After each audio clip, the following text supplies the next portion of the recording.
आं थाइखाजरानि दालाइसानि वार्कार। आङो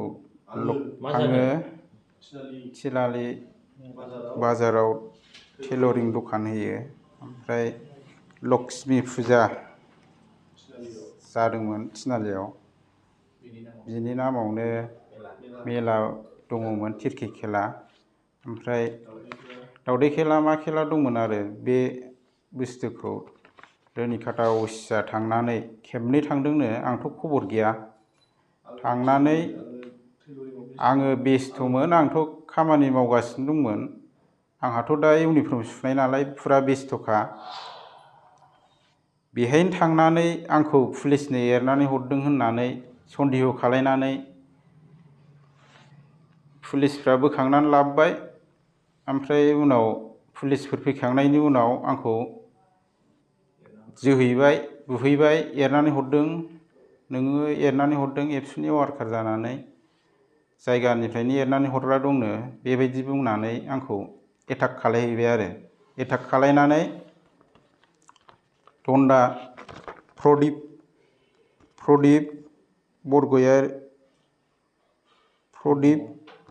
ब्रह्म आफादगिरि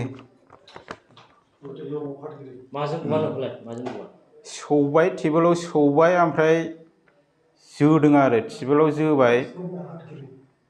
ओमफ्राय आघातआथ' नैबेहाय नांदों, बे टेबोला ओरै जुहुबोबायना, जुहुनानै उदैयाव नांफैदों आरो। ओमफ्राय खेमसियाबो जलदब गोलैलांबाय।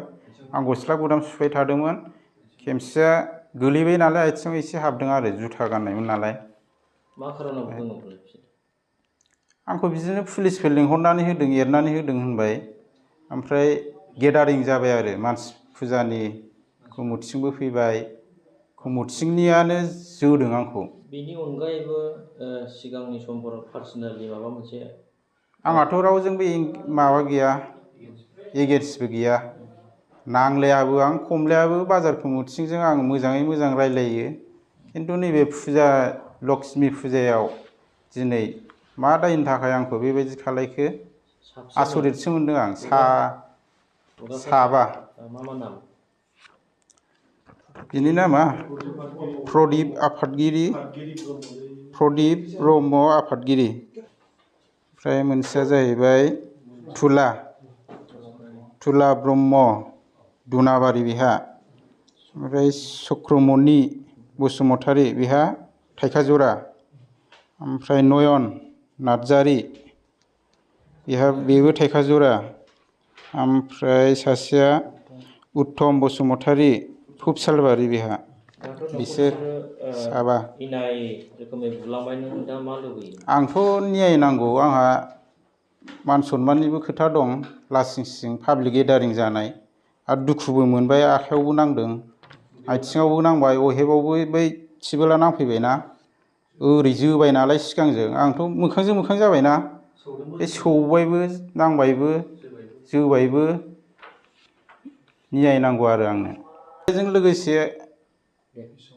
अफिसावबो नागिरलांदों बिसोर, अफिसबो, दालाइ आफाद थाइखाजरा इउनिट दालाइ आफाद एबसु अफिस, बेखौ सावनो होनदों आरो बिसोर। एबसुनि मानसिखौ निख' होनोबो होनलांदों आरो बिसोर। आङो थाइखाजरा दालाइ एबसुनि आफादगिरि। दा जोंनि थाइखाजरा बरथिनालि बाजाराव आथिखाल सोलिनाय जि फुजा, लक्ष्मी फुजा, दा बेखौ लोब्बा लाखिनानै जोंनि बरथिनालि बाजारनि बाजार कमिटि आरो फुजा कमिटि, बे मोननै कमिटिनि दैदेनगिरि आरो लोगोसे सानैसो बे ओनसोलनि समाजनि मोजां मोनसे थासारिखौ हास्थायि, समाजनि बेरेखाखौल' जेब्लायबो सानग्रा, सिन्था खालामग्रा, गोरलै राहाजों रां रुफा खामायनो गोसो जाग्रा बै बिथांमोना उइदाउट पारमिसन, पुलिस प्रसासननि उइदाउट पारमिसन बिथांमोना मेला होदों। जोङो दुलाराय बर' फरायसा आफाद हिसाबै, माहारि आफाद हिसाबै जोङो बाजार कमिटिजों फुजा बोथोरनि सिगांनो जोङो गांसे खावलायनाय आर'ज बिलाइ गथायनानै रायलायदोंमोन जे देग्लायनि बे बोसोराव जिहेतु कभिड-19नि मोनसे थासारि जे गभर्नमेन्टआ मोनसे SOP होदों बे SOPनि प्रट'कलखौ मानिनांगोन। बेराफारसे दिनै पुलिस प्रशासन बा DCआ दिनै पारमिसन होआखै जे मेला खुंनो थाखाय।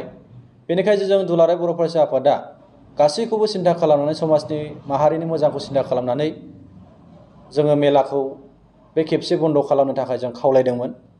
बाजार कमिटिया जेब्ला जों खावलायदों बिथांमोना गनायथि होदोंमोन, बिथांमोना एक्सेप्ट खालामदोंमोन। नाथाय सम सफैनाय लोगो लोगो बिथांमोना उइदाउट पारमिसन आरो जेबो मोनसे सावरायफिननाय गैयालासेनो गावसिनि गोसो बायदि थिफुदला मोनसे गोसोखौ लानानै दादागिरि मोनसे गोसोखौ लानानै बिथांमोना मेलाखौ खुंफैदों। बिनि उनाव जेब्ला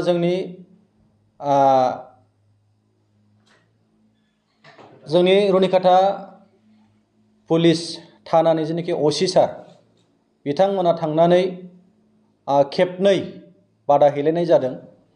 बादा हैनायावबो बिथांमोना गावसिनि मोनसे दादागिरि बे आखुखौ देखायनानै बिथांमोना खुनु रावखौबो गियाखै, बन्द' खालामाखै। जेब्ला पुलिस प्रशासना थाङो बिथांमोना बन्द' खालामो, बिनि उनाव फिन बिथांमोना जागायफिनो। दा नै दिनै बेलासिनि 3टासो समाव जे जोंनि थानानि मानगोनां असि सारा थांनानै बन्द' खालामहैदोंमोन।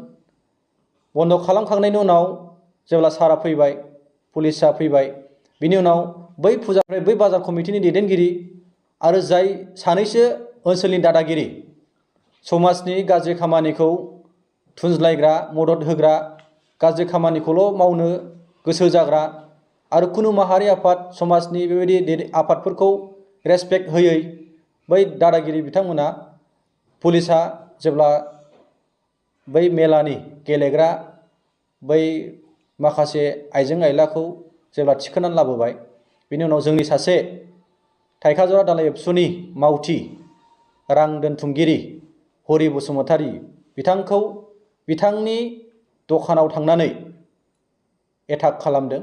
बै फुजा जानो फैग्रा रायजो राजाखौ लानानै बिथांमोना एबसुआनो दायनिगिरि, गासैनिबो दायनिगिरि होनना बिथांमोना थांनानै बिथांखौ जोदों, सौहैदों आरो दखानफोरखौ बेबायदि मोनसे टेबोलफोरखौ जोख्रुबनाय मानाय खालामदों।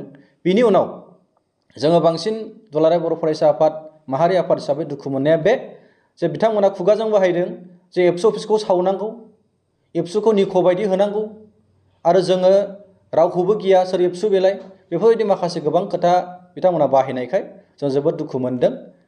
दा बेनिखायनो जोङो बे मिडियानि गेजेरजों जोङो जोंनि बिटिआर सरकार, आसाम सरकारखौ जों खावलायगोन, पुलिस प्रशासनखौ खावलायगोन जे बिथांमोननि सायाव एक्सन लानांगौ आरो समाज फोसाबनायाव जोंनि ओनसोलनि साफ्रोमबो जोंजों बाहागो लानांगौ। आं बेखिनिखौ बुंबाय। जोङो बिथांमोननि सायाव दालाइसा आफाद हिसाबै जों दुलाराय बर' फरायसा आफादा जोङो जेरैखि जाया बिथांमोनखौ जों केस होगोन, FIR होगोन थानासिम। दा बेयो जोंहा थागथियारि जानानै दंखासै। होनायनि बाथ्रा, एबसु अफिस सावनायनि बाथ्रा बेफोरबायदि बुंबोनायखौ जोङो खोनानो मोन्दों आरो बेखौ खोनानानै जों लाजिनायबो मोन्दों आरो जोबोद जों दुखु मोनो आरो बेखौ जों सोंखारिनो लुबैयो।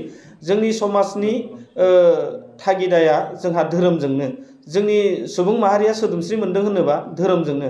दा धोरोम सिबिनायनि मुङाव जे मोनसे समाजनि गाज्रि बिथिंखौ लांनायनि जे मोनसे खारज'खलाब, बेखौ होफानायाव जोंनि सिबियारिफ्राबो लाजिनांगौ दङ आरो बेखौ आं ओंखायनो खावलायनो सानो जाय बिथांमोना सिबिनाय खुलुमनायनि थानखौ खालामदों बै बिथांमोना जाहाथे समाज बेरेखा हाबानि जायगाखौ होफाया।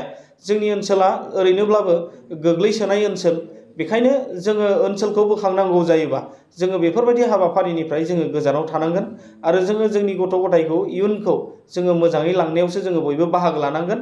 नाथाय गाज्रिनि थाखाय बयबो ज' जानायखौ आङो मोजां मोनाखै आरो आङो सोंखारिनो लुगैयो। दा फरायसा आफादनिफ्राय मा राहा? जोङो बेवहाय अर्गानाइजेसननि डिसिप्लिन आरो मान मर्यादानि खोथा थाबाय। बेखायनो जोङो बै जायफ्रा माने दुस्थ' खालामदों, जायफ्रा माने जोंनि वार्कारखौ बुदों, बे बिथांमोनखौ जोङो FIR होनो थाखाय थिरांथा लाबाय।